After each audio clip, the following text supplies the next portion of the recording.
안녕하세요. 여러분이 미처 몰랐던 농업과 농산물의 역사를 알려드리는 어디까지 알고 있니? 이 도시지입니다. 비빔밥, 치킨, 라면, 김치, 여러분 제가 방금 이야기한 음식에 공통점이 있습니다. 바로 외국인들이 사랑하는 한국 음식이라는 특징이 있죠. 중에서도 치킨이 국내 한 신용카드 기업에서 분석한 결과 2022년부터 2024년까지 음식별 외국인 결제 건수 순위에서 부동의 1위를 차지한 만큼 외국인에게 많은 사랑을 받는 K푸드인데요. 그래서 오늘 이야기할 주제가 무엇이냐? 전 세계인의 입맛을 사로잡은 K푸드의 원조, 역사 깊은 K푸드의 전설! 치킨이 아니고요. 풀처럼 보이지만 사실 그 아래 사람의 형상을 한 뿌리가 있다라고 하는 거, 역사서에 굉장히 많이 나오는 바로 고려 인삼입니다. 어쩌면 최초의 K푸드라고 표현할 수 있을 만큼 정말 유구한 역사를 지니고 있는 것이 인삼인 건데요. 어느 정도냐면 약 2000년 동안 한반도의 주요한 수출품이 바로 인삼이었습니다. 기원전 1세기부터 한반도 전역에서 자생하고 있던 인삼이 고려 인삼이라고 하는 이름으로 불리면서 중국, 일본, 인도, 몽골, 동남아시아 물론 유럽까지 없어서 못 파는 그런 귀한 대접을 받으면서 팔려나갔었던 게 바로 고려 인삼인데요. 이 인삼이 교역품으로 한참 주목받던 시대인 삼국시대, 그때 고구려, 백제, 신라, 삼국 모두 인삼을 생산해서 수출했습니다. 그런데 백제 인삼도 아니고 신라가 삼국을 통일했는데 신라 인삼도 아니고 왜 고려 인삼으로 이름이 붙여졌을까요? 그 이유는 고구려가 인삼이 잘 자라는 지역, 노동 땅, 그리고 만주 지역을 다 차지했거든요. 그래서 질 좋은 인삼이 정말 많이 났던 곳은 고려다라는 겁니다. 그리고 고구려의 전성기 시절 땅크기가 월등히 넓어서 당연히 인삼의 산출량이 가장 많았겠죠.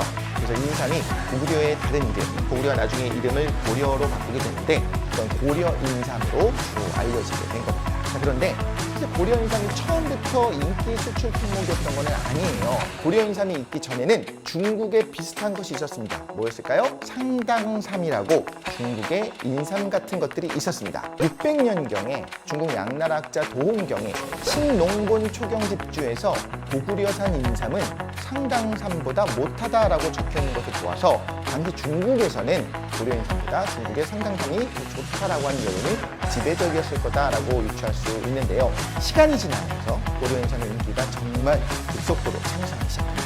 먹어봤더니 상당삼을 먹었을 때보다 고려 인삼을 먹었을 때 그 약효가 더 좋더라라는 소문이 돌기 시작한 거고요. 사실 그 이유는 현대에 와서 밝혀지게 되는데요. 알고 보니 중국의 상당삼은 인삼이 아니라 초롱꽃과의 만삼으로 인삼과는 종류가 다른 거였습니다. 그 이후에 수삼국을 고려가 다시 통일하게 되죠. 그리고 한반도산 인삼의 명칭은 고려 인삼으로 굳어지게 되면서 고려 인삼은 날개 돋친 듯이 풀려나가면서 정말 글로벌하게 태어납니다.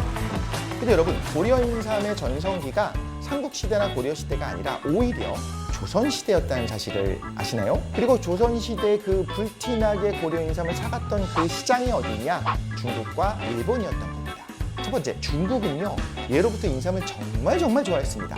얼마나 좋아했는지 명나라 때에 이르러서는 중국에서도 인삼이 나잖아요. 그 자국의 인삼이 거의 고갈이 돼버렸어요. 그래서 수요는 굉장히 많은데 공급은 없는 거죠. 그래서 그 부족한 공급을 명나라는 고려 인삼을 사들여서 그걸로 충당을 했습니다. 그 수요가 어느 정도였냐? 임진왜란 시기입니다. 1593년이죠. 자, 이런 나라의 재정이 탄탄할 그런 힘든 시기에 조선이 압록강 강가에서 중간계시라고 하는 시장을 열어서 여기서 재정을 확보하게 되는데 우리가 수출했던 그 주요 수출품이 바로 고려 인삼이었습니다. 일본도 마찬가지로 고려 인삼의 사랑이 엄청난 수준이었는데요. 17세기가 됐습니다. 이때 만주족이 청나라를 세우게 되죠. 그래서 만주 인삼의 위상을 높이고 싶었어요. 그래서 그때까지 글로벌 탑이었던 고려 인삼의 수입을 금지를 합니다. 그런데 조선이 어쩔 수 없이 이제 안 그래도 인삼을 사고 싶어 했던 일본의 수출문을 열기 시작하는 겁니다.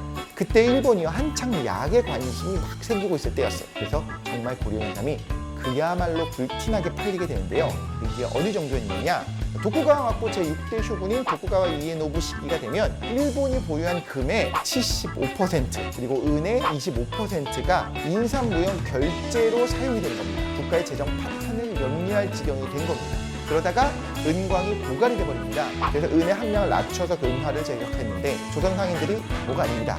보고 나서 야 이거 뭐야 은의 함량이 떨어졌잖아. 이런 저질 은화를 받고 인삼을 내어줄 수는 없다. 이러면서 거래를 안 하기 시작하는 겁니다. 일본은 어떻게 대응을 해야 될까요? 인삼은 너무 좋아하니까. 그래서 인삼 무역을 위해서 별도의 은화를 만들게 되는데 이게 바로 순도 80%의 인삼대왕고은이라고 하는 또 다른 은화를 만들게 되는 겁니다. 이렇게 인삼 수출로 한참 재미를 보던 조선에서는 새로운 가공법이 점점 퍼지기 시작합니다. 인삼을 끓여서 건조하는 형태로 유통을 하는 게 보편적이었거든요. 그런데 아예 대량으로 푹 쪄서 건조를 하는 증포 기술이 개발이 되기 시작했는데요. 여러분 왠지 느낌이 오죠? 우리가 많이 먹는 겁니다. 이 과정을 거치게 되면 인삼의 색이 붉어지게 됩니다. 그래서 붙여진 이름이 바로 홍삼인 겁니다. 조선에서의 홍삼 한 그개의 가격이 은 100냥이었다고 합니다. 쌀로 환산을 하게 되면 60석에서 80석에 달하는 가치니까 엄청난 거죠. 그런데 이 은 100냥짜리 홍삼 한 근을 중국에 팔면 그 한 근당 은 350냥에서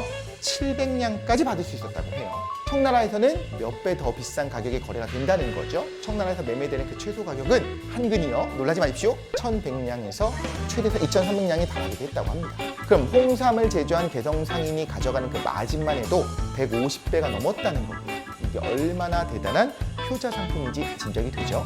지금도 여전히 우리나라의 인삼과 홍삼이요 전 세계의 찬사를 받고 그리고 각국으로 팔려나가고 있잖아요. 세계인의 마음을 사로잡은 K-팝, K-드라마 이전에 정말 글로벌하게 모두가 원했던 K-인삼, K-홍삼이 있었다는 사실을 우리 모두 잊지 않았으면 좋겠습니다. 저는 다음에도 재미있는 주제로 여러분이 미처 몰랐던 썰을 풀어드리도록 하겠습니다. 안녕!